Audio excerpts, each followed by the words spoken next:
Corrupted held this me by his shirt. The me was bald. His mouth was covered by something. It was metal, and it somehow kept him from speaking. His eyes were black, and his skin was as pale as white. He was wearing a black turtleneck sweater. Who is that? I asked, confused. Adelaide? It was silent. Then I remembered something. If you see a me named Adelaide, destroy the we.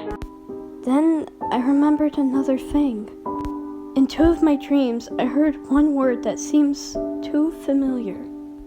I couldn't decide whether if I should destroy it or keep it on, so I kept it on.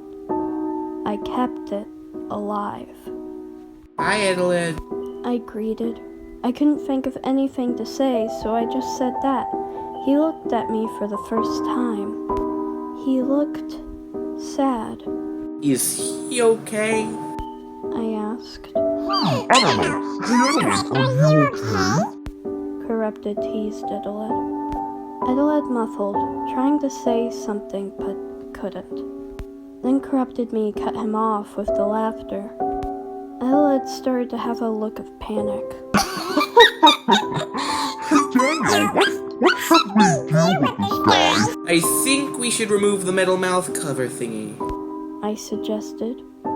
Corrupted had a look of disappointment, but did it anyways. Then Adelaide said something. Young man, you shouldn't trust him. He's seriously dangerous and you can get... But Corrupted covered his mouth with his hand. Sorry, he's a bit delusional. Corrupted said. Corrupted? Yeah? What the hell is going on?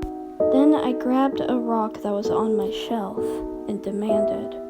And if you don't explain it to me right now, I will destroy the fucking we with this rock. Then Adelaide managed to take Corrupted's hands off his mouth. Don't! Adelaide yelled. Then I looked back at the TV. Adelaide was tearing up and then mumbled. Please, I don't want to go back. Then what happened between you two? I said while putting away the rock. Then Adelaide explained that other we was owned by Kyle. Wait, Kyle never told me about a second we. I interrupted. How do you know Kyle? Adelaide asked. Well, I'm his cousin. I told him. So I'm guessing he never told you anything about me. He only mentioned you once. He said if I saw you, I need to destroy the we. Of course he would say bullshit like that. After that, he explained to me that I should probably go to bed because I had school tomorrow. So I turned it off and I went to sleep. Then I finally drifted off to sleep. Then I was there again. It was the same void, but the words were gone. It was silent till he started speaking. Hello, Daniel. He said. Who are you? I frightfully asked. Somebody. It turned behind me. It was just a shadow, but it wasn't my silhouette. However, I was able to make out the silhouette. It was a guy, and I think he had a crown. But he pushed me out of the light and into the darkness. I was falling, I was screaming for help, and I fell back there. It was like that park-like area, and Connor was there. Connor? I asked. The shadow was there again. The park and autumn weather was gone. Back to the void. Goodbye. The shadow said, before going back into the darkness, to never be seen again. Then I woke up. It was just a dream. It felt so abnormal. Having all these dreams at once and they were all about the same thing. What the hell was going on? But I continued with my daily routine. But that day I didn't see Karen outside though. I kid walked up to me and asked, have you seen my sister? The kid looks like he was 4 or 5. Not to mention, he had blue eyes and a blonde hair. Who was your sister? Karen? I asked. Yes! How did you know? He asked back. Karen, she goes to my school, but I haven't seen her. Once I told him the bus arrived, I got on the bus and then it was time to go to school. I continued on with my day until I saw it. It was at the school exit, at least 2:55, the time we usually leave. And then I saw the poster. Missing child. If you have seen this child, call the authorities immediately. Name, Karen. Age, 14. Last time saw, unknown. I was horrified.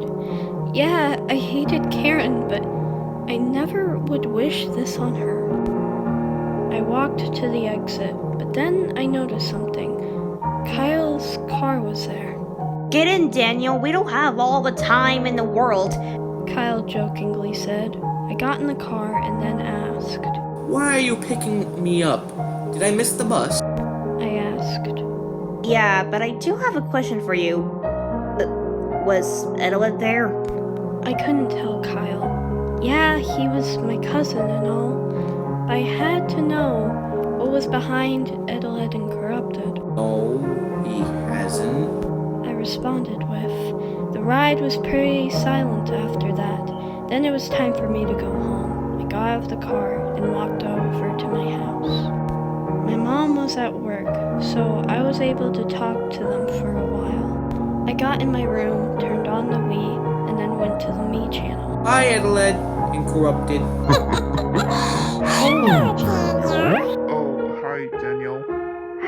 There's some things you need to know. Adelaide announced. You can't delete me's and you can't tell Kyle.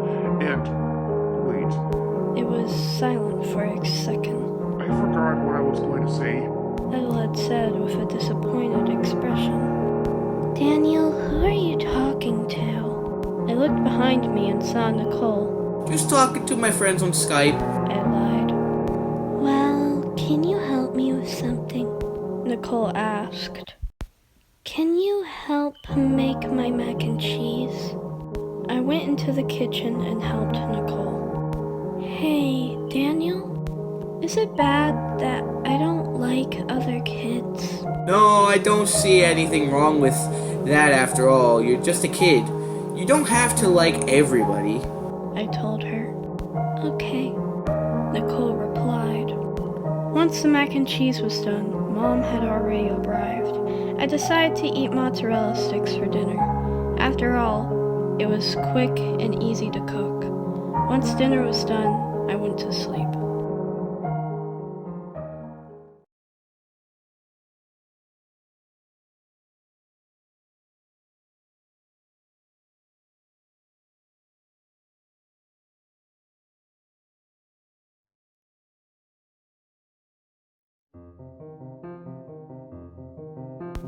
It was 2:30 a.m. once I woke up again. I looked at the TV. The Wii was on and so was the TV. This was odd because I never turned on the TV, and even if I did, it would just shut off by itself. Can you guys not wake me up in the middle of the night? So I went to the Me channel. Then I realized the Me channel wasn't there. Instead, it was just a hallway with a bunch of beds lined up together. Then I heard that damn voice again. The voice from my dream. Daniel, you're only 14 years old. You got bullied a lot for being trans, as most trans kids get bullied for. You had an abusive father that left, and now you're living through what your cousin and many others had to go through. How do you feel, buddy? He explained. The odd thing was, it was just a photo of that hallway, but he wasn't appeared in the photo. It all felt strange. How do you know all of this? I asked. but the TV and the Wii turned off. This weird entity knows a lot about me, and I don't understand why. But instead of trying to question it, I just went back to sleep.